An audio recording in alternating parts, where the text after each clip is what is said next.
Back in 2002, which was 14 years ago now, I launched my first ever website called Aron's Skate Toons.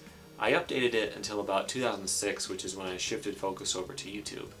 Now the hosting is long gone, but thanks to archive.org, we can take a look at it. There's nothing here that would ever imply that I would go on to be a web designer, but there's still some interesting stuff here like my trick tips page. These all predate my YouTube trick tips, and they predate me having a capture card. Most of them were digital camera pictures of my TV playing a VHS tape of me doing the trick. Looks like none of those were archived though. Anyway, the main star of this site was my skateboard GIF animations. Check this out.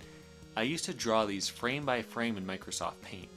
I would have to draw a scene, save out a frame, then erase the skater and redraw him over and over again, then compile it all at the end. There was no way to preview it, there were no animation tools, layers, or a timeline. This was pretty much the dark ages. That made timing really difficult. I would basically eyeball the distance the skater moved each frame, then try a few different frame rates at the end to see which one looked best.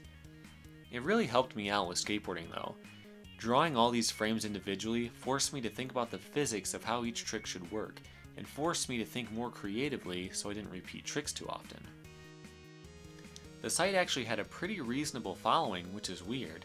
I never posted links to it anywhere or marketed it in any way, but back in 2002, the internet was still pretty small. If you searched for skateboard animation, I would be at the top because nobody else was doing it. Eventually, I started getting submissions of animations from around the world. A couple years later, I discovered Macromedia Flash MX.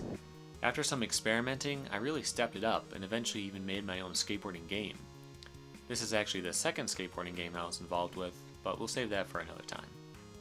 That's all for now, but I'll post the Flash animation soon. Thanks for watching.